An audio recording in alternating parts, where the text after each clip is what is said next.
Hello Internet, my name is Luis Caballero from AAA Mechanical y esto es True Refrigeration. Hoy vamos a explicar el diagrama de Molière. Es muy importante conocer el diagrama de Molière porque si nosotros entendemos cómo funciona un sistema y conocemos la esencia de la refrigeración, podemos arreglar cualquier equipo, no importa si es un aire acondicionado, el aire de una prensa, una nevera, otro uso industrial cualquiera, no importa. Vamos a empezar con el diagrama de Molière. El diagrama de Molière es la curva presión entalpía. Y esto que ustedes ven aquí es el comportamiento del refrigerante. Esto que cada refrigerante tiene una curva más o menos parecida a esta. ¿Qué tenemos ahora aquí? El sistema de aire acondicionado, que viene siendo el ciclo de Carnot invertido. Hay otros tipos de ciclos de refrigeración, el Otto y el Kapitsa, pero el que se usa normalmente en la refrigeración es el Carnot invertido. Vamos a ver, aquí yo los tengo separados: A, B, C y D. Como ustedes ven, esta parte aquí arriba es el condensador, esta parte aquí arriba es el evaporador. Esto es la válvula de expansión termostática, como ven es un proceso isentálpico, o sea quiere decir que su entalpía no varía, nada más su presión, la presión baja. Y este es el compresor, que sí es un proceso donde aumenta presión y aumenta entalpía nada más. Porque ¿qué no es más? La refrigeración no es más que un intercambio de entalpía. Ahora vamos a ver cómo entendemos esto en una unidad de aire acondicionado. Tenemos que el compresor comprime el gas hasta aquí, le aumenta su presión y le aumenta su temperatura. Viene un gas, entra al condensador sobrecalentado, o sea está mucho más caliente que su saturación, y entra al condensador. En el momento que entra el condensador, él se empieza a condensar. Él se empieza a condensar desde aquí, desde aquí, desde aquí, desde aquí, hasta este punto que está aquí, es condensación. Después de este punto es subcooling, o sea, él se empieza a enfriar. Si así aquí se calentaba por encima del punto de saturación, aquí se enfría por debajo del punto de saturación. ¿Qué cosa es el punto de saturación? Por ejemplo, si vamos a hablar del 404, que es el más común ahora, perdón, 404 no, 410. 410. Digamos que la presión nosotros la tenemos a 320 psi. Eso viene siendo 105 grados. Si tenemos esto, esta es la temperatura de saturación a esta presión. O sea que si nosotros tenemos aquí 320, todo lo que está aquí supuestamente debería de estar a 105 grados, pero vamos a ver que aquí tenemos un superheat, porque este pedazo, cuando el refrigerante comprime, este gas no sale a 105 grados, sale alrededor de 165 grados Fahrenheit, sobrecalentado.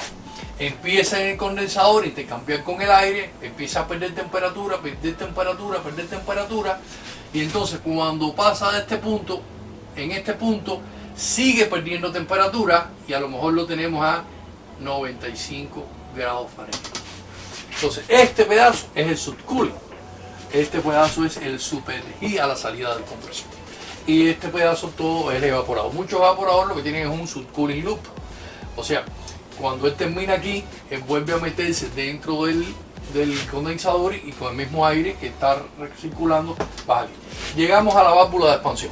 Por supuesto, para llegar aquí pasamos por una tubería.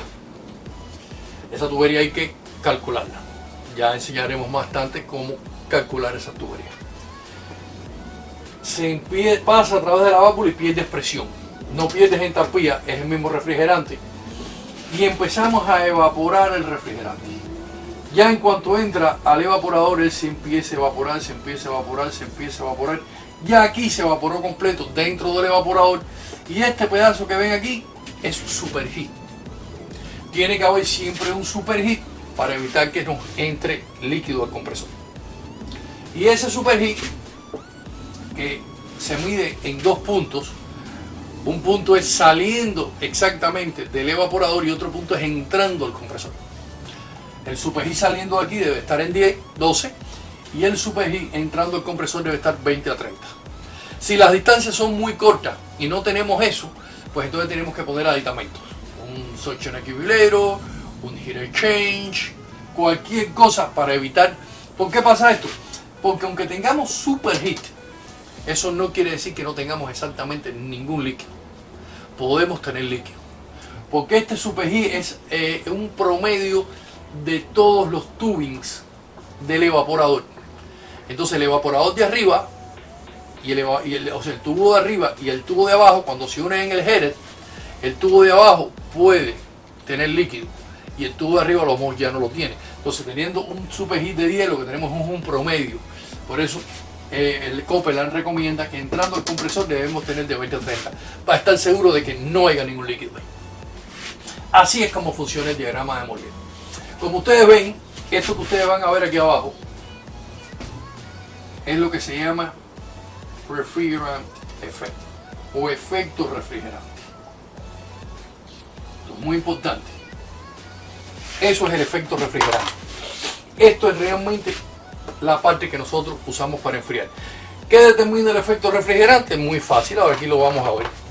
Si subimos la temperatura, la presión de succión, y en vez de tenerla en 118 la tenemos en 140, pues el efecto refrigerante es más grande. Eso se puede apreciar. ¿Por qué? Porque el efecto refrigerante va a ser esto y todo esto va a ser efecto refrigerante. Ajá. Y la gente dirá, bueno, ¿y por qué no subimos las presiones de saturación? En vez de poner presiones de saturación a 118, 120, vamos a poner a 130, 140, mientras más alta es mejor. ¿Qué pasa? Miren lo que pasa con el compresor. Se achica el compresor. En el momento en que nosotros tenemos una temperatura de saturación más alta, aunque el efecto refrigerante es más grande, el compresor es más pequeño. Porque ya no es desde aquí, el compresor es desde aquí. Bueno, ¿ven? Si subimos la temperatura de saturación, el efecto refrigerante nos aumenta, pero disminuimos el tamaño del compresor. ¿Por qué lo disminuimos? Porque cuando un gas está expandido ocupa más volumen y entonces el compresor se hace más chiquito porque tiene menos cantidad de refrigerante. Entonces por eso lo más importante es establecer un balance en el aire acondicionado. Además, otro punto, si tenemos 118 tenemos 40 grados, si tenemos 140 tenemos 151 grados. ¿Qué pasa con esto? Que nos va a cambiar la humedad relativa del lugar. ¿Por qué? Porque la humedad que está en el ambiente se va a condensar más fácil y en más cantidad de a 40 que a 51. O sea, hay que tener mucho cuidado cuando cargamos una máquina que todos los valores, como dije en la clase anterior, de superheat y subcooling estén correctos, porque la máquina se va a estabilizar sobre este sistema, sobre estos parámetros.